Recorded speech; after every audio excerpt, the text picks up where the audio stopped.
Bonjour et bienvenue à tous dans ce 131e Rendez-vous du futur, la 131e fois que nous partageons un moment d'excellence, comme vous le verrez, vous allez voir. Un format très spécial évidemment, pas en public, pas en direct, chacun chez soi, même si nous sommes déconfinés au moment où nous parlons, au moment où nous enregistrons cette émission, il n'est pas si évident encore d'être ensemble. Mais vous le savez, toute l'équipe des Rendez-vous du futur a souhaité poursuivre le projet en dépit d'une image et d'un son qui ne sont pas totalement optimum, pardonnez-nous. Nous avons trouvé important de continuer à partager la connaissance. Chacun des dialogues que nous avons avec des personnalités de tous les horizons, nous ouvrant à chaque fois de nouveaux chakras, nous faisant aller vers de nouveaux chemins à chaque fois. Et on s'est aperçu qu'on en a même accéléré le rythme finalement pendant le confinement, puisque c'est la 7e émission que nous réalisons dans ces conditions. C'est la 9e depuis le début de l'année. Alors, merci beaucoup Jérémy, Jonathan, pour les moyens techniques, le système D en action. Merci à toute l'équipe, dont certains rongent leurs freins tant ils ont hâte de se retrouver au cube, ici les Moulineaux. C'est parti, tout va bien se passer, lâchez prise. Vous en avez pris l'habitude, toutes les émissions sont à revivre en replay sur les différentes plateformes, en vidéo bien sûr, mais aussi en audio sur toutes les plateformes de podcast. Abonnez-vous, parlez-en autour de vous et ensemble, partageons le changement. Gabrielle Alperne, bonjour et merci d'avoir accepté notre invitation. Bonjour, merci beaucoup. Comment allez-vous? C'est une question rituelle en ce moment et qui prend tout son sens. Écoutez, en pleine forme, j'ai attrapé le coronavirus, mais voilà, tout va bien et j'ai retrouvé une forme olympique. Voilà. Une forme olympique, donc c'est une forme d'espoir finalement. Le moment de déconfinement, vous le vivez de quelle manière? C'est un moment assez particulier. Oui, alors les premiers jours, les premières semaines, pas eu forcément énormément de changements parce qu'en termes de télétravail, le télétravail était encore d'actualité. Mais après, pour ce qui est du reste, voilà, c'est retour aux activités plus que jamais. Voilà, maintenant qu'on a retrouvé le temps et les siens. Alors Gabrielle, je vais vous présenter. Il y a plusieurs manières de présenter quelqu'un de nos jours. La plus directe, la plus courte, la plus assumée aussi, c'est celle de la mini-bio du compte Twitter. Alors, je lis, docteur en philosophie, auteur de l'essai Tous sans tort, éloge de l'hybridation, hashtag hybride, hashtag prospective, hashtag innovation, hashtag numérique, hashtag plume. Vous maîtrisez parfaitement le vocabulaire Twitter. Bravo. Au moins tout est dit. Alors, il y a aussi la page 4 du livre, clairement assumée aussi en général. Je vais la lire aussi. Docteur en philosophie, chercheur associé et diplômé de l'école normale supérieure, Gabrielle Alperne a travaillé au sein de plusieurs cabinets ministériels avant de participer au développement de start-up et de conseiller des entreprises et des institutions publiques. Bon, voilà. On vous a présenté et puis on va continuer de faire connaissance, bien sûr, pendant le petit moment que nous allons passer ensemble. J'ai une petite question rituelle dans chaque émission. Que répondez-vous à un enfant de 9 ans quand il vous demande ce que vous faites dans la vie? Alors, je dirais que, alors c'est pas vraiment un métier, hein, mais en tout cas, c'est une manière d'être et de faire. C'est que je passe ma vie à me poser des questions et à aider les autres à se poser des questions. Voilà, je pense qu'on pourrait résumer les choses comme ça. Et s'il vous dit, mais alors vous vous posez beaucoup de questions et ça vous permet de remplir le frigo, du coup, de vous poser juste des questions? En tout cas, ça permet peut-être de regarder le frigo différemment. Voilà. Et effectivement, ça pourrait paraître étonnant, mais oui, on peut très bien remplir le frigo avec toutes ces choses-là. Je pense que beaucoup de gens cherchent des réponses, voilà, mais je pense que le plus important, c'est d'abord de chercher de nouvelles questions. Toujours, je sais pas, j'ai fait cette expérience-là pour aller trouver des réponses. Voilà. Donc, je pense que ce sont plutôt les questions qui devraient être une quête. Elles sont beaucoup plus intéressantes. Et puis surtout, elles laissent de l'inachevé. Voilà, c'est-à-dire qu'on peut, on ne termine pas, mais au contraire, ça n'est que le commencement de quelque chose, un éternel recommencement. Alors le moins qu'on puisse dire, c'est qu'avec Tous sans tort, éloge de l'hybridation aux éditions du Pommier, vous vous êtes attaqué à quelque chose d'énorme, un angle mort de notre pensée, à l'hybride. Et vous n'y allez pas de main morte. Alors, on va le voir avec Niels évidemment tout à l'heure. On va explorer avec lui et avec vous le livre, ce que vous avez écrit et le reste. Mais moi, je trouve que vous n'y allez vraiment pas de main morte. Clairement, en vous lisant, j'ai eu des accès de colère vis-à-vis de mon prof de philo en terminale, parce que j'en ai beaucoup voulu à ceux qui nous ont demandé de nous plonger pendant de longues heures dans Aristote, dans Descartes, dans Kant, entre autres. Je leur en ai voulu surtout de ne pas nous avoir ouvert davantage sur Montaigne, Baudin, Charon, Machiavel, Canetti ou Arendt même. Cette petite colère passée, ça c'était il y a 20 ans, ça a peut-être changé, mais cette petite colère passée, j'ai ajouté pas mal de lectures à ma liste grâce à vous, et j'ai même ajouté pas mal de mythologie grecque. C'est passionnant. Vous parlez merveilleusement bien du mythe de Chronos notamment, et là on a l'impression que tout s'éclaircit, on comprend beaucoup de choses, en se référant à ces histoires, à cette mythologie grecque. Et aujourd'hui, j'ai comme l'impression que nous allons invoquer pendant cette petite heure quelque chose qui revient régulièrement dans ces rendez-vous des futurs, l'esprit du et, ce et qui rassemble plutôt que celui du ou, ce ou qui divise. On va invoquer l'esprit de l'interdépendance, de l'intergénérationnel, de l'interdisciplinaire. Finalement, c'est l'esprit du groupe des 10, cher à notre parrain Joël de Ronet. Et on va aussi invoquer, je pense, l'esprit des crapauds fous, dont nous avait parlé Tan Niem il y a quelques années dans cette émission des Rendez-vous du futur. Alors, je ne vais pas vous dire maintenant, enfin, je ne vais pas vous demander maintenant de nous expliquer le pourquoi du centaure, parce que là, Niels m'en voudrait, parce que là, je décomposerai tout un raisonnement. Mais tout de même, je voudrais qu'on regarde ce qu'est un centaure. Et là, merci à Jonathan et Jérémy de diffuser les quelques images de centaure. On voit bien que c'est le mal, c'est le dérangeant, c'est l'incompris, c'est le moche finalement. Il est même au niveau que les satyres tout de même. Donc, sans tout dévoiler, sans nous expliquer tout sur le centaure, c'est quand même une image assez cruelle. Oui, c'est intéressant que vous utilisiez l'adjectif justement cruel à la fin, c'est que le centaure, effectivement, c'est l'image de la violence, de l'agressivité, c'est vraiment un monstre. Comme si c'était quelque chose, un animal en tout cas qui nous en voulait et qui avait, et qui nous menaçait. Et en tout cas, je trouve que j'ai choisi cette image parce qu'elle dit vraiment, elle exprime parfaitement notre rapport à l'hybride. L'hybride, c'est pas juste en gros deux trucs qui sont mélangés, un homme et un cheval avec le centaure. C'est que l'hybride, c'est tout ce qui est flou, contradictoire, ce qui n'entre pas dans nos cases. Avec le centaure, c'est-à-dire que si on est face à un centaure, si on se trouve face à un centaure dans une forêt, si on pense qu'il va réagir comme un être humain ou si on pense qu'il va réagir comme un cheval, on sera à côté de la plaque. En fait, il va réagir comme un centaure. Et comme a priori, on ne sait pas comment vont réagir les centaures, de ce fait, le centaure est la figure de l'imprévisible, de l'incertain, de l'inconnu. Et il n'y a rien de plus, il n'y a rien qui nous fait plus peur, justement, que cette figure de l'imprévisible. En fait, il n'y a rien qui nous fait plus peur que l'incertain. Voilà. Et c'est pour ça que le fait d'avoir incarné cette angoisse de l'incertitude dans une figure complètement monstrueuse, ça dit beaucoup, encore une fois, de notre rapport à l'hybride. Quelque chose qui nous menacerait. Voilà. Et c'est pour ça d'ailleurs qu'il est souvent représenté avec un arc, avec une arme, avec une flamme, avec des choses qui nous font peur aussi finalement. Exactement, exactement. Alors encore une fois, il y a quelques figures de centaures qui échappent et qui sont plutôt des figures de sagesse. Mais en tout cas, 99%, entre guillemets, en tout cas des représentations, que ce soit des sculptures, des tableaux, ou même dans la littérature, ce sont des figures violentes, agressives. Voilà. Alors donc, avec Niels, on va se plonger dans votre livre d'ici quelques minutes. Je le connais, je sais qu'il a corné pas mal de pages, il doit y avoir des post-it partout, il a noirci à la fin et partout d'ailleurs. Mais avant, c'est le moment de la moulinette d'Amélie. Amélie a vu l'émission avec Émile Servan-Schreiber qu'on a fait début 2020. Alors, je ne sais pas si ce sont les effets du confinement, mais elle a non seulement beaucoup aimé cette émission, beaucoup aimé les interventions et la conversation que nous avons eue avec Émile Servan-Schreiber, mais elle a choisi un style tout à fait particulier. Moi, j'adore, et on se retrouve juste après. Alors là, il y a la petite capsule, et on va faire le petit retour. Alors, Gabriel Alpern, dans ce dialogue avec Émile Servan-Schreiber, on avait notamment abordé la nécessité de la contradiction pour qu'un débat s'élève. La puissance de la discussion quand il y a des désaccords et finalement les limites du débat à la française qui semble chercher plus à convaincre qu'à juste s'accorder sur quelque chose.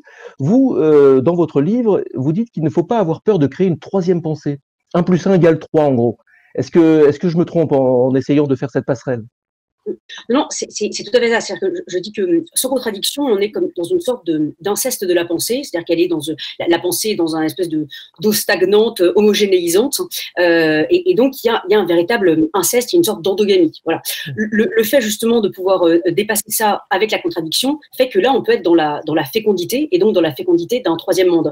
On peut prendre l'image du père et de la mère, voilà, qui vont créer un enfant. Voilà. En tout cas, c'est cette idée justement de troisième monde. Avec 2 idées, on peut en faire une troisième, et d'autres vont dire, non, alors un monde va annuler l'autre, ou va le réduire, ou va le dévorer, va s'y soustraire, ou va fusionner. Non, au contraire, je pense que 2 mondes peuvent en créer un troisième. Voilà. En tout cas, c'est ça l'hybridation réussie. C'est autre chose encore que la synthèse. Voilà.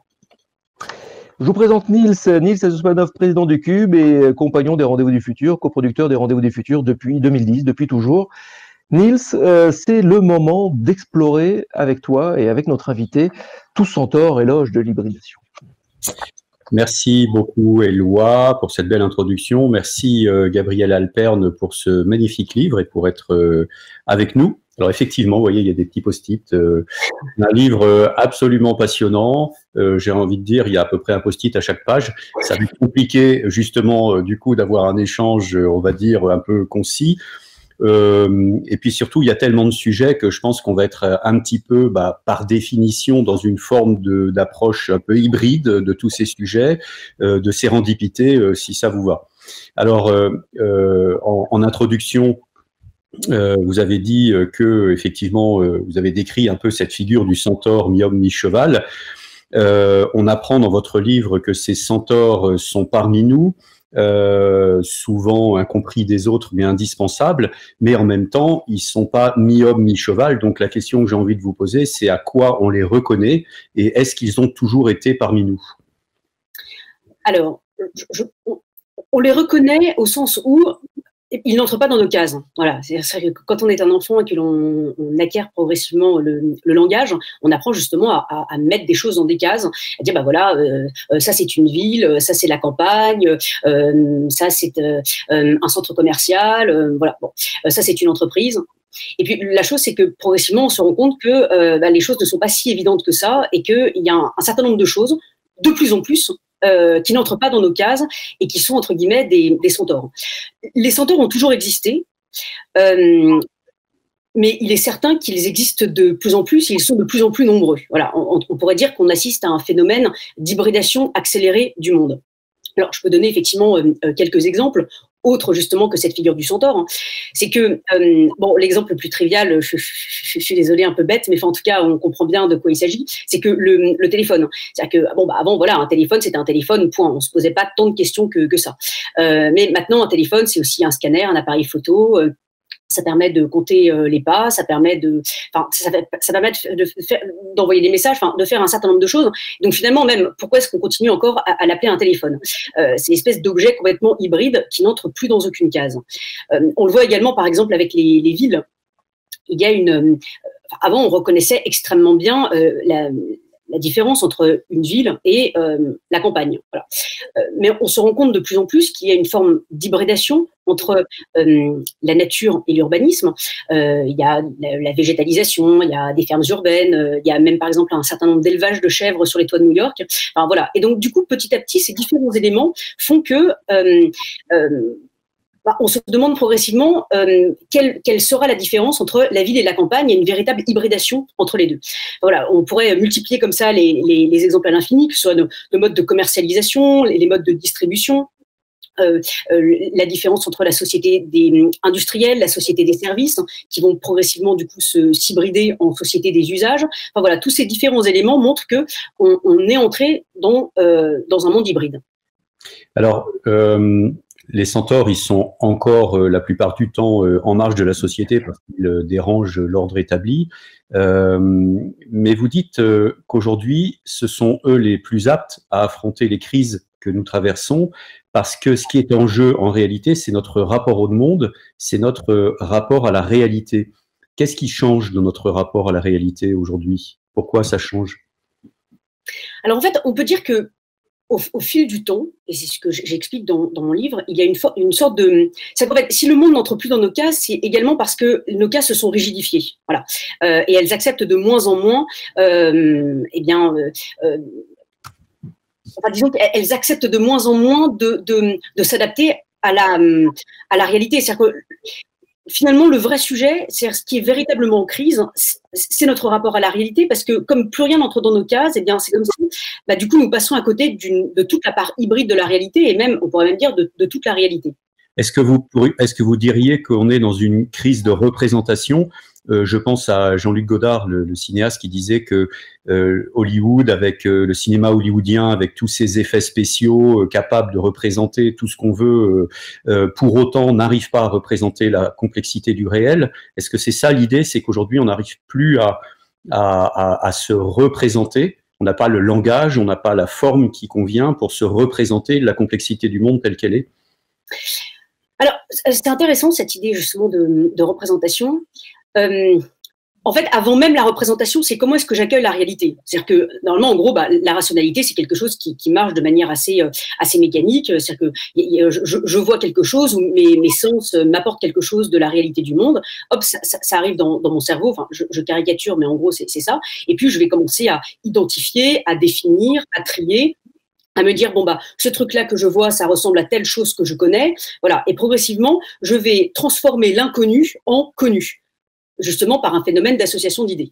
Le problème, c'est que du coup, ce qui n'entre pas dans une case, par exemple dans une catégorie interne, du coup, soit je vais le découper en différents morceaux pour que ça rentre dans différentes cases, soit je vais me dire, bon, je laisse tomber, soit c'est pas intéressant, ça vaut pas le coup, par exemple, d'imaginer de créer une nouvelle case, soit je vais me dire, bon, si ça rentre pas dans une de mes catégories, c'est que, à la limite, c'est dangereux pour moi. Voilà. Donc, il y a cette espèce de suspicion face à ce qui n'entre pas dans mes cases. Donc, oui, il y a cette idée, effectivement, c'est intéressant, cette question de la représentation, mais à la limite, ça va au-delà, c'est encore plus large. Vraiment, comment est-ce que j'accueille la réalité? Comment est-ce que je suis par rapport au monde?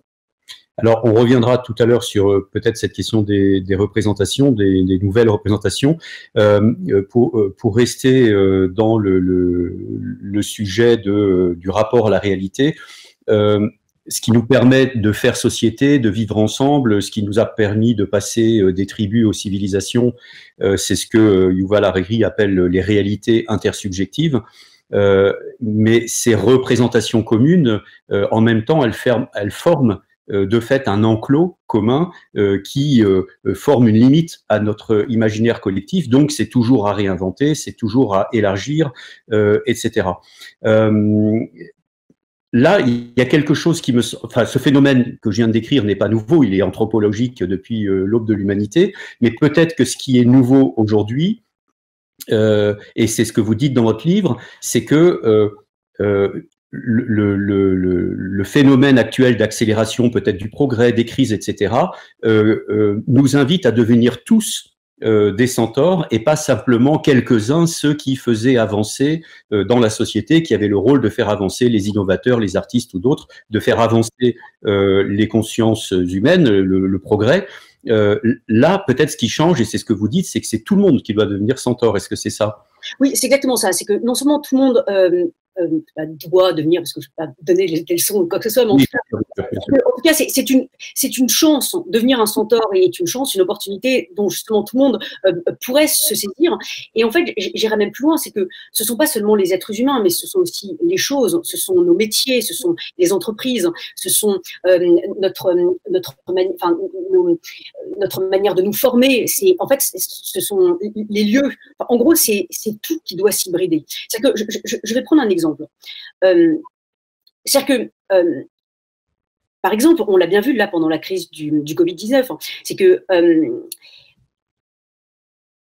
si on se dit, bon, voilà, une maison de retraite, c'est une maison de retraite, point. En gros, c'est un lieu dans lequel il y a des personnes âgées, point. Si on reste dans cette optique-là, finalement, je trouve que c'est terrible parce que du coup, il y aura toujours un aspect un peu de relégation où, bon, voilà, on les met dans un lieu, puis voilà, c'est une espèce de quelque chose qui n'est pas forcément du coup dans la ville, où il n'y a pas forcément d'autres activités qui sont imaginées. C'est-à-dire que si on repensait par exemple les maisons de retraite avec une véritable, avec des véritables, c'est-à-dire que comment dire? En fait, ce serait intéressant de pouvoir se dire, si une maison de retraite, c'était également un espace de coworking, c'était également un lieu pour des artistes en résidence, ça permettrait de pouvoir, à des musées, de pouvoir faire des expositions de peinture itinérantes. En fait, on pourrait imaginer un milliard de choses qui feraient que la maison de retraite, c'est pas juste un truc où il y a des personnes âgées. On pourrait penser la même chose, par exemple, pour les centres commerciaux. Si c'est juste un lieu où on achète des trucs, c'est peut-être pas forcément très intéressant. Mais à partir du moment où on peut mettre des salles de sport dans les centres commerciaux, si ça peut devenir, par exemple, un lieu où on enseigne l'informatique aux personnes âgées. Encore une fois, il y a une idée, par exemple, d'incubateur de start-up. Voilà. Là, pour le coup, ces lieux-là commencent à devenir intéressants et donc l'hybridation peut être une véritable chance. Justement parce qu'il va y avoir une meilleure mixité générationnelle, une meilleure mixité sociale et puis un meilleur, bien sûr, ancrage territorial. Je vais vous poser une question, je fais une petite parenthèse, en fait, on pourrait poursuivre sur ce sujet, d'ailleurs on va y revenir, c'est lieux hybrides, etc. Mais je fais une petite parenthèse avant, j'ai une question que j'ai envie de vous poser, c'est que Donc aujourd'hui, globalement, on voit bien qu'on est dans un monde en crise à tout point de vue, qu'on est, comme on dit, dans un changement, c'est des crises systémiques, on est dans un changement de paradigme. Et la question que j'ai envie de vous poser, c'est est-ce que ces crises sont arrivées parce que nous avons été trop créatifs? Est-ce que nous avons été dans la démesure, l'hubris des Grecs anciens? Ou au contraire, est-ce que c'est arrivé selon vous parce que nous n'avons pas été assez créatifs, nous n'avons pas su anticiper? Alors, en fait, je dirais que cette crise, ces crises, parce qu'il y en a un certain nombre, en fait, ça vient fondamentalement de notre angoisse de l'imprévisible, voilà, et donc, de notre angoisse de l'hybride, qui est un autre nom, voilà, de l'imprévisible. On le voit bien avec la crise du Covid-19, il y a eu effectivement c'est-à-dire que c'est un virus qui est imprévisible, voilà, et donc on est tellement avec tous nos algorithmes, on passe nos vies entre guillemets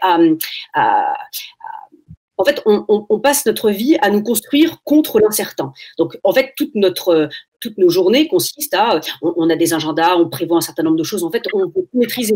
Et en plus, cette obsession de la maîtrise et de l'anticipation, on la transfère en plus maintenant à nos outils, à nos machines, à nos ordinateurs, etc., etc.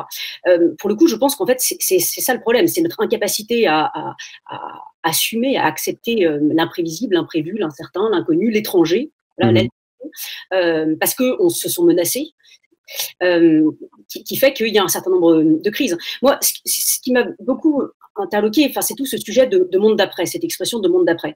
En fait, ce qui est terrible, c'est que il y a eu plein de tribunes, il y a eu plein de discours, il y a eu plein de personnes qui ont pris la parole sur ce sujet du monde d'après. Mais le problème, c'est qu'à chaque fois qu'ils en parlaient, c'était toujours pour pouvoir remettre le monde d'après dans les cases d'aujourd'hui ou dans les cases d'hier. Du coup, en fait, c'est pas que c'est déjà foutu, mais c'est-à-dire que le monde d'après est encore le monde d'hier. Voilà. Et donc, le vrai sujet, c'est de se dire, c'est quelle nouvelle catégorie créer, quelle nouvelle case créer pour pouvoir faire venir un monde d'après. Voilà. Et tant que nous penserons le monde avec les catégories d'hier, on sera toujours du coup dans la redondance du passé et on n'arrivera pas à se projeter véritablement dans l'avenir. Alors, si j'ai bien compris, nous n'avons pas été assez créatifs, donc, et effectivement, pour rebondir là-dessus, finalement, l'imagination, c'est un processus qui articule la pensée objective et la pensée subjective, le rationnel et le rêve. Mais on voit bien qu'effectivement, dans cette confrontation, c'est plutôt dans nos cultures la raison qui l'emporte, et c'est issu donc peut-être du siècle des Lumières, de la raison, etc.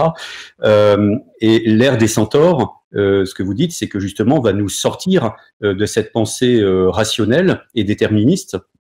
Mais justement, comment arriver à enclencher ce processus-là, puisqu'on est dans une culture qui est encore très verticale, très cloisonnée, très séquentielle, etc., avec des systèmes d'ailleurs, quand je dis des systèmes, des organisations, etc., des structures sociales qui sont très déterministes, justement. Comment arriver à casser, à fissurer toutes ces choses-là? Les centaures n'y sont pas arrivés jusqu'à présent. Comment ils peuvent y arriver aujourd'hui, quoi, voilà. Alors, c'est une sacrée question. Je reviens juste par rapport justement au siècle des Lumières pour faire une petite incise. Parce que l'idée, c'est que tout le processus de la raison, qui est d'abord né du logos, en fait, a consisté, c'est-à-dire que l'idée, quand on a créé le logos, quand on a voulu créer la raison, l'idée départ était louable, c'était expliquer la nature, voilà, expliquer les phénomènes, expliquer ce qui nous arrive. Et puis après, progressivement, au fur et à mesure du temps, et donc on arrive un peu, et donc là, on était dans une idée justement humaniste. Et puis au fur et à mesure, au moment du siècle des Lumières, là, c'était plus expliquer la nature seulement, mais maîtriser la nature. Donc là, en gros, c'est René Descartes nous rendre comme maître et possesseur de la nature. Et puis progressivement, de ce fait, l'humanisme s'est transformé en anthropocentrisme. Et puis là maintenant, on arrive plutôt à l'ère du transhumanisme, où l'idée c'est pas tant d'expliquer la nature ou maîtriser la nature, mais à la limite c'est carrément de la recréer. Voilà. Donc je ferme juste cette parenthèse, mais c'est que ce qui est intéressant, c'est qu'au départ, à l'époque des Grecs de l'Antiquité, on le voit à travers tous les mythes. la nature était soumise, enfin nous étions soumis aux lois des dieux, voilà. Et puis après, progressivement, au fur et à mesure du développement de la raison, il y a eu les lois de la nature, voilà, auxquelles nous étions soumis. Et puis là maintenant, l'esprit, la rationalité a pris une telle force que maintenant ce sont les lois de l'esprit, comme si nous maîtrisions absolument tout et c'était notre esprit qui faisait exister le monde. Voilà. Là où c'est intéressant, donc pour répondre plus précisément à votre question, c'est que à la limite, c'est la raison pour laquelle j'ai voulu repartir, remonter jusqu'au vers, si j'ose dire, le vers dans le fruit, voilà, avec Aristote. Aristote a énoncé 3 règles de la logique, et en fait, ce sont 3 règles qui ont complètement déterminé, façonné notre manière de penser et d'aborder le monde, la réalité et la nature. Voilà. C'est le principe d'identité, le principe de non-contradiction, et le principe du tiers exclu. Et en fait, la manière dont on pourrait justement sortir de ça, et donc la manière du coup dont les centaures pourraient nous aider justement à apprivoiser l'hybride et nous entraîner vers l'hybride, en nous montrant toute la force et toute la chance, l'opportunité que représente l'hybride, ce serait justement en déconstruisant cette logique-là et en nous proposant une autre manière de penser. Et donc, ce sont ces 3 principes que j'énonce dans mon livre. C'est à la place d'un principe d'identité, justement sortir de cette logique identitaire. On voit bien d'ailleurs tout ce que ça cause comme problème dans notre monde contemporain, cette obsession de l'identité. Donc sortir de cette logique identitaire et être dans un principe d'altérité. Autrement dit, en gros, c'est faire un pas de côté. Voilà.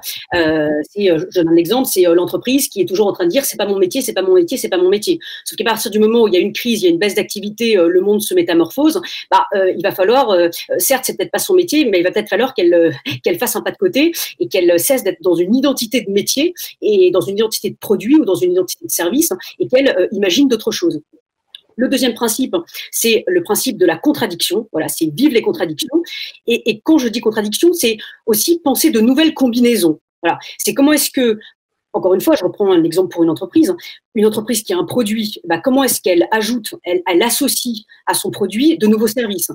Comment est-ce qu'une entreprise qui propose des services va pouvoir proposer de nouveaux usages à ces services. Donc, en fait, l'art de la contradiction, c'est l'art des nouvelles combinaisons.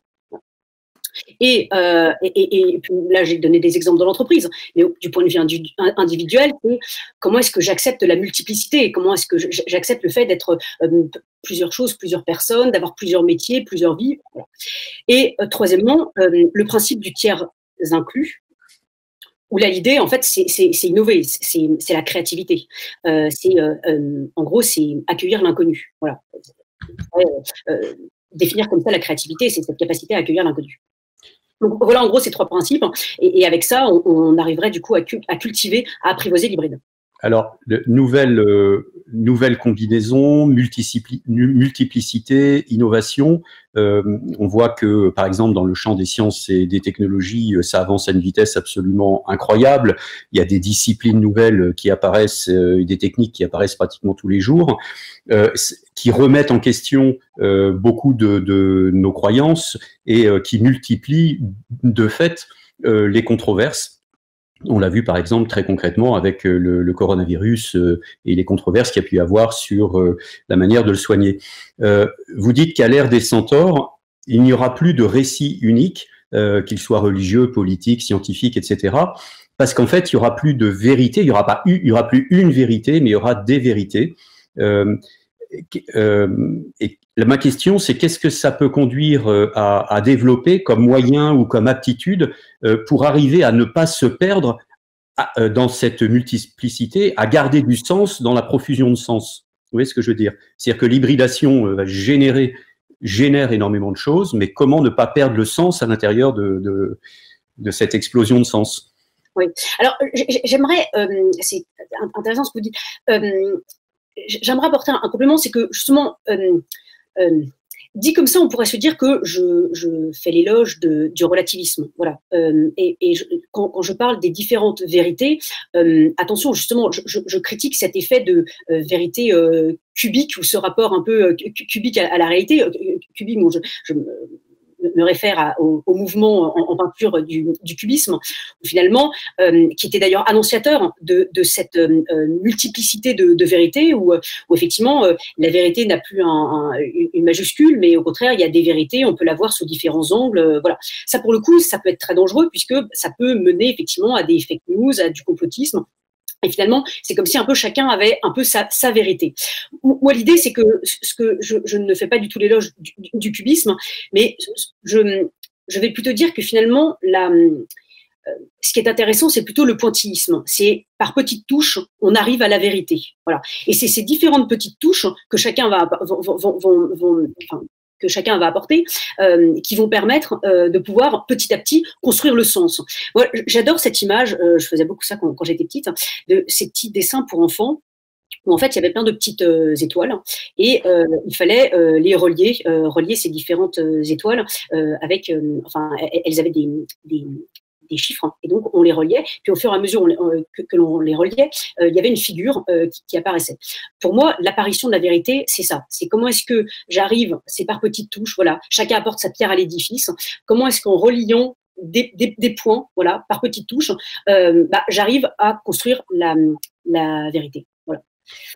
Ok, alors je reviens sur quelque chose que vous avez dit tout à l'heure, qui sont ces fameux lieux hybrides, les tiers-lieux qui peuvent favoriser justement ces hybridations, qui croisent des publics différents, des services différents, etc.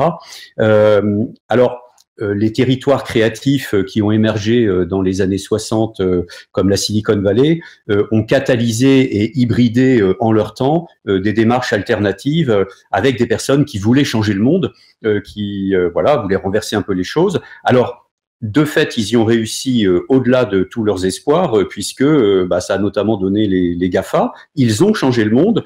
Ils l'ont pas rendu meilleur pour autant, et même de l'avis des grands pionniers d'Internet qui portaient une vision utopiste et qui se sont sentis trahis.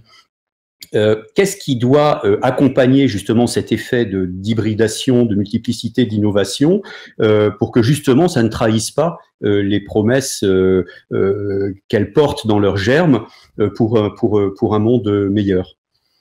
Alors effectivement, ce qui est intéressant dans la Silicon Valley, c'est qu'il y avait cette idée d'hybridation entre les entreprises, les laboratoires de recherche, et avec des profils de personnes effectivement assez différents. Mais la chose, c'est que on voit bien qu'il y a quand même une certaine consanguinité dans la Silicon Valley, et des gens par exemple qui vont avoir le même parcours, enfin voilà. Alors on va dire oui, il y a quand même des gens en sciences humaines par exemple, voilà. Mais enfin bon, il y a quand même pas forcément beaucoup d'artistes, de philosophes ou autres dans la Silicon Valley. Donc je pense que ce qui est intéressant, c'est que ce qui va faire qu'un tiers-lieu réussit, ou en tout cas remplit sa promesse, c'est justement dans cette mixité sociale, dans cette hybridation disciplinaire.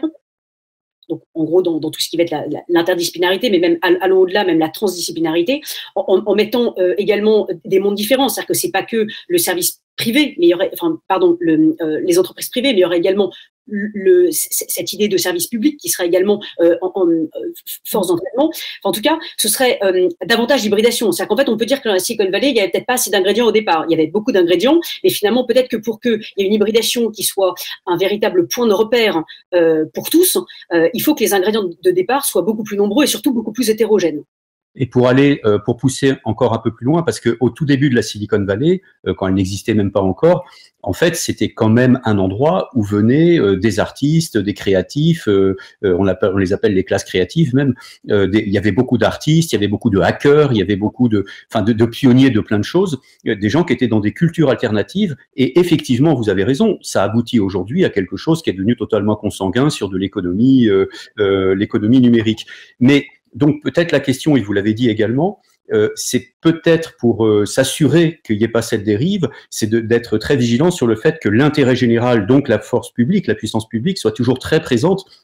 Et peut-être que l'hybridation réussie, c'est la question que je vous pose, est-ce que l'hybridation réussie, c'est pas une hybridation qui veille à ce que public et privé fonctionnent ensemble dans à la fois des logiques économiques, mais un respect de l'intérêt général et une recherche de l'intérêt général, quoi. Alors, si effectivement, avant de répondre à ça, effectivement, je voudrais rebondir sur ce que vous avez dit. C'est vrai qu'effectivement, les débuts de la Silicon Valley, c'était ça. Après, on pourrait se demander si finalement, peut-être qu'au départ, c'était un lieu justement où il y avait une grande hétérogénéité, donc qui permettait une hybridation intéressante. Parce que le problème, c'est que petit à petit, l'hétérogénéité s'est transformée en endogamie, en homogénéité.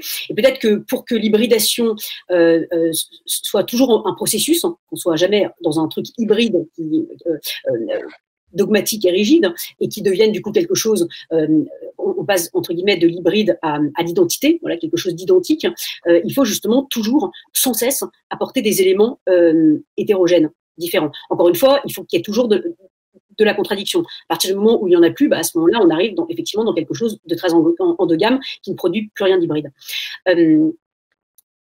Et alors effectivement, pour répondre à votre question, oui, c'est clair qu'il faudrait effectivement une véritable hybridation entre le public et le privé, mais même allons au-delà, c'est-à-dire aussi entre les chercheurs, entre la question de l'administration.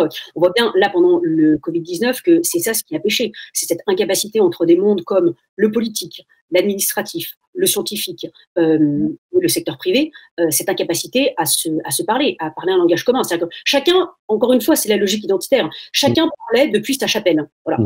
Chacun parlait depuis, avec sa langue, avec ses représentations, avec son rythme, avec sa temporalité, avec ses préjugés aussi. Voilà, les scientifiques disaient non, nous sommes des scientifiques, attention. Voilà. Et puis le politique disait oui, alors c'est au politique de prendre. Parce que la chose, c'est que chacun, du coup, restant dans son identité, personne ne faisant un pas de côté, justement, il n'y avait pas d'espace commun. Voilà. C'est ça ce qui a péché, et enfin, ça aurait pu être particulièrement dangereux. Mais je pense que c'est là le vrai sujet qu'il va falloir travailler dans les prochaines années. On va justement faire travailler ensemble ces mondes aussi différents. Et cet espace commun, c'est un espace, donc comme vous l'avez dit, hybride, où le public et le privé travaillent ensemble à un dessin commun. Les designers disent que le design, c'est à la fois le dessin IN et le dessin EIN, l'objectif. Et que à travers l'histoire du design, on a fini par oublier le E du dessin. C'est un designer qui est venu récemment à un rendez-vous du futur qui nous a expliqué ça. Et est-ce que c'est pas, une fois de plus, est-ce que c'est pas derrière la question de l'hybridation, la question, je vais dire autrement, c'est un peu comme le cultivateur qui plante ses graines, qui crée le bon terreau, qui attend le bon moment de la saison, etc., pour que les choses poussent. Ça, c'est le côté, on va dire, créer le dispositif qui permet l'hybridation des choses et que ça pousse. Mais derrière, il y a quand même une vision de ce qu'on cherche, qu'est-ce qui va pousser, pourquoi, vous voyez ce que je veux dire. Donc, c'est le sens qu'on met derrière cette recherche d'hybridation. Et ce que j'essaye de sentir, c'est qui sont les opérateurs, quels devraient être les opérateurs de cette conscience ou de cette émergence de conscience collective-là, quoi. Est-ce que c'est tout le monde, ou est-ce que c'est, par exemple, transformer l'école, transformer l'institution publique, la politique? Est-ce que c'est... Vous voyez ce que je veux dire?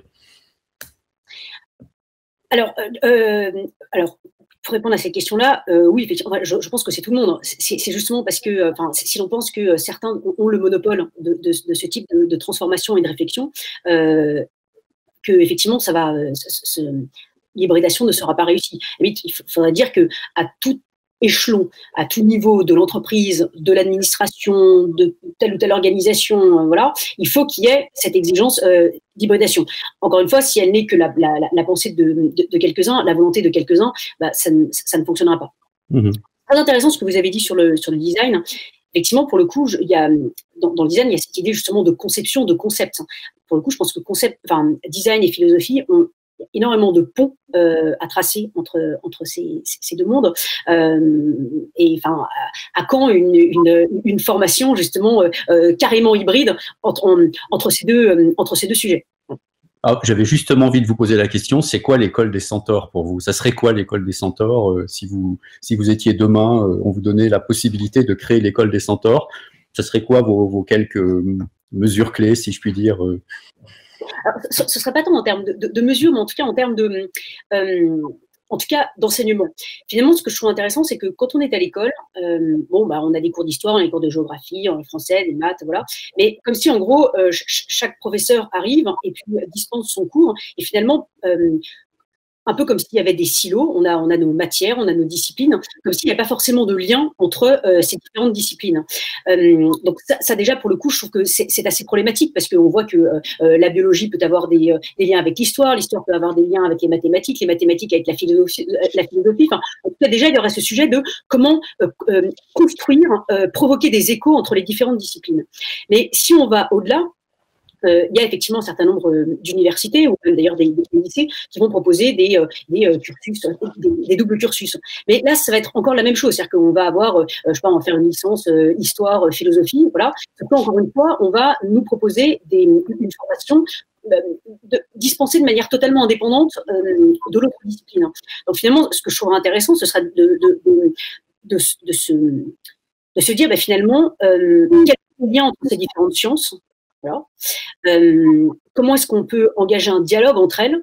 Et c'est là où, pour le coup, que la philosophie a quelque chose à dire. Parce que la philosophie, ce n'est pas une science. Voilà. D'ailleurs, même, on pourrait dire, le philosophe n'est pas un chercheur. Le chercheur, effectivement, c'est un terme qui va plutôt être associé, en tout cas, à la science. Le rôle de la philosophie, souvent, c'est autre chose. La philosophie, elle ne cherche pas, en tout cas, elle pense. Elle peut aider les autres sciences à penser, et surtout à se penser elles-mêmes, à penser leur objet d'étude, à penser leur méthode, etc., etc. Donc, pour le coup, là, il y aura effectivement quelque chose à construire, une école véritablement hybride, qui ne sera pas juste de l'interdisciplinaire, mais vraiment du transdisciplinaire. Je vais citer une formule que j'avais entendue de François Tadei, vous me direz si ça vous convient ou pas, si elle vous plaît ou pas. Lui, il disait que la question aujourd'hui, c'était plus de créer, c'était de créer des nouvelles manières de créer, d'inventer des nouvelles manières d'inventer, d'imaginer des nouvelles manières d'imaginer. Est-ce que c'est ça l'école des centaures? C'est tout à fait ça. Et là, pour le coup, c'est vraiment, à mon avis, une des missions de la philosophie. Exactement. C'est ça ce qu'elle peut apporter, c'est ça ce qu'elle doit apporter aux autres sciences et aux êtres humains en général. Alors, j'ai encore une question. Là. Je voyais Éloi. Donc, je savais que mon temps était compté. On va donc passer à la dernière question avant la dernière question. Parce que je te connais. Non, la dernière question, j'en ai encore beaucoup, mais voilà. Il y a d'autres, il y a Laura qui attend aussi pour parler. Donc, ma dernière question, c'est alors, je ne sais pas si c'est un sujet que vous avez particulièrement regardé, vous l'abordez un peu dans le livre, mais c'est la question de l'hybridation, d'une hybridation qui est absolument massive et qui est en cours, qui est celle du réel et du virtuel. Et le parallèle, donc, ma question m'apporte sur le fait qu'il y a un siècle, le cinéma avait apporté quelque chose d'absolument incroyable, d'ailleurs par hybridation. Le cinéma, c'était la convergence de l'optique, de la chimie, de la mécanique, du théâtre, de plein de choses. Donc, c'était un truc complètement hybride. Et donc, le cinéma a capté le réel en mouvement et l'a mis en récit. C'était ça le truc absolument incroyable que ça a apporté. Et là, donc, avec la fusion du réel et du virtuel, on voit arriver quelque chose qui s'appelle le réel augmenté. Et ma question, c'est est-ce que finalement ce réel augmenté va pas faire émerger de nouvelles réalités qui seraient des réalités fictives, c'est-à-dire qu'on rentre complètement dans autre chose, quoi. Est-ce que ça, c'est un sujet un peu que... Alors, oui, j'en parle effectivement un peu dans mon livre. Alors, tout ce que vous dites est très juste. Je pense que le problème, c'est que, enfin, en tout cas, il ne faudrait pas que ce soit encore une fois une manière de contourner la réalité et de se dire, bon, finalement, voilà, en gros, la réalité, c'est un truc qui rentre dans les cases, donc du coup, c'est un peu ennuyeux parce que, bon, voilà, c'est assez prévisible, ça rentre dans mes cases. Donc, comme ça m'ennuie un peu, du coup, hop, allez, je vais faire des jeux de réalité virtuelle, augmentée, enfin voilà, et je vais m'échapper de la réalité. Je pense qu'au contraire, en fait, il faut réinvestir la réalité, se rendre compte qu'en fait, c'est ce que Pavez disait dans son journal Le métier de vivre, c'est que l'imagination humaine est beaucoup plus pauvre que la réalité. Et en tout cas, je pense qu'on a tout à gagner à réinvestir la réalité. Encore une fois, je ne critique pas le virtuel et ça nous a bien aidé pendant toute cette période de confinement. En tout cas, il ne faut pas que on quitte la vraie réalité totalement pour une réalité ou des réalités qui seraient totalement fictives. Encore une fois, l'hybridation, oui, mais en tout cas, ne rejetons pas l'une pour l'autre en se disant que l'autre sera absolument miraculeuse et remplira des promesses que la première, à notre sens, et nous nous trompons, n'a pas su remplir. Mmh. Ok, merci. Je voudrais juste, avant de passer la parole à Laura, revenir un tout petit peu sur le mythe de Chronos. Moi, ça m'a fasciné, cette explication de notre monde, finalement, de notre vacuité. Chronos, pour rappel, pour ceux qui, comme moi, avant de me plonger dans votre livre, avaient un petit peu oublié la mythologie, c'est le fils du ciel et de la terre, en gros, d'Ouranos et de Gaïa. Chronos mangeait ses enfants. Voilà, Chronos mangeait ses enfants, sauf un qui lui a échappé et qui a eu un sacré destin, puisque c'était Zeus. Il les mangeait, ses enfants, et alors vous l'expliquez de manière assez simple, parce qu'il avait peur d'être détrôné, forcément. Et nous, vous faites un parallèle avec nous, finalement. Nous, humains, on est dans ce mythe de Chronos, on a peur de l'avenir est incertain, on a peur de nos enfants aussi, et finalement, on fait tout pour éradiquer l'avenir, ce qui nous garantit une sorte de prix de la tranquillité. Et d'ailleurs, Greta, vous en parlez aussi, c'est un bon exemple parce qu'elle, elle dérange énormément, elle est la jeunesse et elle met l'avenir au centre du jeu. Elle nous rappelle que les enjeux sont notre futur et elle veut toujours le mettre au centre du jeu. Quel conseil, Gabriel Alperne, quel conseil donneriez-vous à pas forcément à Greta, mais aux jeunes pour qu'ils puissent continuer d'être armés de courage et d'enthousiasme et de nous rappeler que l'avenir doit être un tout petit peu plus au centre? Alors, je vous remercie beaucoup d'avoir effectivement évoqué cela. Pour rendre à César ce qui est à César, c'est ma directrice de thèse, Dominique de Courcelles, qui avait travaillé justement sur ce sujet-là, sur la question justement de ce mythe de Chronos. Et j'ai retravaillé ce mythe en montrant que justement Chronos mange ses enfants, encore une fois par peur de l'imprévisible. Il ne sait pas ce qui peut arriver, on ne sait pas ce que ses enfants peuvent lui faire, ils peuvent effectivement le détrôner, et plutôt que d'attendre et de voir, parce que peut-être qu'il peut les éduquer, ou en tout cas leur montrer que c'est peut-être pas forcément une bonne idée de le détrôner, mais en tout cas on peut faire les choses de manière non violente, enfin voilà, il va préférer les manger. Donc tout ce sujet-là, c'est finalement arrêtons de manger nos enfants, arrêtons d'hypothéquer l'avenir. Alors, on voit bien, il y a tous les sujets par exemple sur la question de la dette, mais pas seulement la dette financière, mais aussi l'écologie, les ressources naturelles, voilà. Et aux jeunes, il faut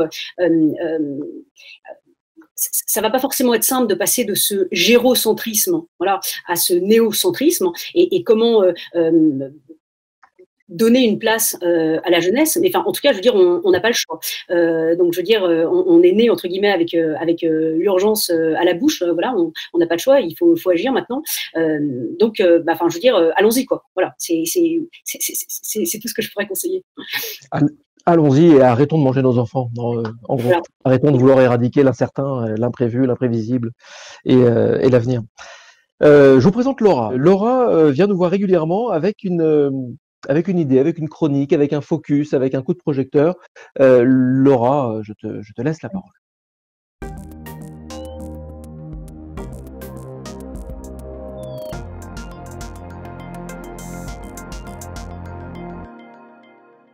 Moi, aujourd'hui, j'ai décidé de vous parler d'un sujet hybride, tout en hybridant cette chronique, qui constitue une pastille culturelle en même temps qu'une présentation de mon sujet de mémoire. Le centaure que j'aimerais vous présenter aujourd'hui est une exposition dont le nom est une question, Well, now, what the fuck, et dont le contenu apporte la réponse, ce que vous voulez. Cette exposition web-based, organisée par Silicon Valley, et non pas Silicon Valley, est un site web qui mélange art et sciences humaines et qui se présente sous la forme d'une galerie en ligne numérique créée pendant le confinement et consacrée au web art sous la forme de GIF. Le GIF est au départ un format créé en 87 qui permet de contenir plusieurs images en couleur et dont le contenu n'a pas toujours été animé. Il s'agit d'une technologie numérique qui a évolué avec le temps. Intéressons-nous un bref instant au terme de technologie. D'après l'ouvrage classique L'art numérique écrit par Edmond Couchot et Norbert Hiller en 2003, il est préférable d'employer ce terme vis-à-vis du numérique par rapport à celui de technique, parce qu'il correspond, je cite, au passage d'une activité empirique à une activité réglée par un raisonnement formalisé, à sa subordination systématique à la science et à ses méthodes au logos. Fin de citation. Dans le cadre de cette exposition, la notion même de technologie est devenue hybride, car plutôt que de raisonner, les concepteurs du site ont pensé le principe de cases numériques qui organisent le site en rendant leurs fonctions parfois contradictoires absurdes et inopérantes. Ou plutôt, les cases qui regroupent différentes catégories de gifs, je cite The Clean Room, Stay Home and Masturbate, So Sad Because the Art Fair Closed, renferment aussi bien des gifs en rapport avec le titre que des images qui n'ont apparemment rien à voir. Et c'est tout l'objectif de cette exposition, que les artistes qui contribuent puissent faire ce qu'ils veulent.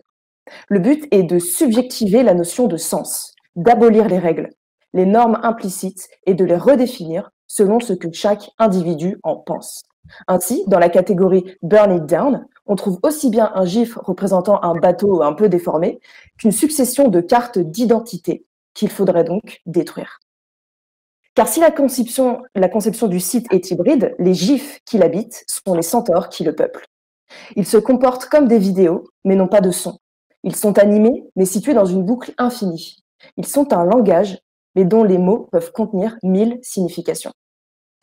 Cette galerie est également pensée comme un lieu de rencontre et d'échanges profonds, loin des banalités et des accointances entre individus d'un même niveau social que l'on peut parfois rencontrer dans certaines galeries IRL, mais aussi numériques. En effet, le site internet de l'exposition permet de rémunérer les artistes grâce à une cagnotte participative et deux vernissages ainsi que des rencontres avec le public ont été organisés via la plateforme Twitch. Car le but de Where Now What the Fuck, de ce revival du net art, est de reconnecter les gens entre eux en se réappropriant de nouveau les outils numériques de façon ludique, artistique, innovante et underground. L'exposition se revendique comme point de départ, un point d'interrogation qui ne donne pas de réponse universelle, mais qui invite continuellement à se poser de nouvelles questions.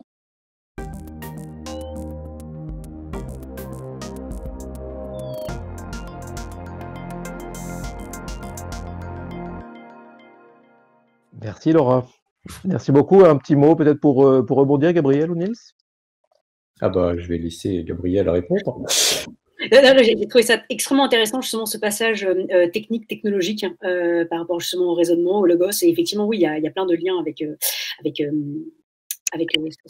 les sujets que j'ai pu travailler. Donc oui, effectivement, il y a des choses intéressantes à creuser. Hybride, numérique, technologie, nouvelles technologies, langage informatique sont des sujets que j'ai envie de creuser davantage dans les prochaines années à travers mes travaux de recherche. Et peut-être si je peux rebondir également sur la chronique de Laura, passionnante. Moi, j'observe, en étant au Cube depuis un petit moment, j'observe que les arts numériques émergent vraiment à la convergence des arts, des sciences et des technologies. Hein, c'est complètement relié. Et donc, ils sont totalement, c'est un art des centaures, il n'y a pas photo. Et que là s'inventent des nouvelles manières d'inventer. Et par exemple, le fait que aujourd'hui l'artiste ne crée plus l'œuvre finale, mais il crée le système qui crée l'œuvre. Et là, c'est un renversement qui est très très intéressant parce qu'il peut impliquer tout un tas de choses. Il peut impliquer de la data extérieure, il peut impliquer du public extérieur, il peut impliquer plein de choses qui s'agrègent ensemble et qui forment un système qui crée l'œuvre. Voilà, je vais pas plus loin, mais c'est un champ qui est absolument passionnant, quoi. C'est un très bel exemple d'hybride, tout à fait, très, très, très fécond et prometteur pour les prochaines années, c'est vrai. Merci Laura pour cette chronique. Merci à vous, Gabriel Alperne, d'avoir joué le jeu de cette émission à distance, vécu à distance. De votre invitation. Proche, mais voilà. Et effectivement, Niels, lisez Tous Centaures, l'éloge de l'hybridation aux éditions du Pommier. C'est fascinant, c'est vraiment un voyage. Il y a plein de degrés de lecture. C'est vraiment un super livre. Un super livre. Merci à tous d'avoir suivi en vidéo, d'avoir suivi en audio, d'avoir suivi où vous soyez ce dialogue, cette grande conversation. Vous retrouvez toutes les autres conversations que nous avons menées depuis 2010. Vous les retrouvez sur les plateformes vidéo, audio, enfin bref, partout. Abonnez-vous, rabonnez-vous, comme disent les jeunes, et puis partagez le changement, partageons le changement. Merci à tous et à tout de suite sur les réseaux.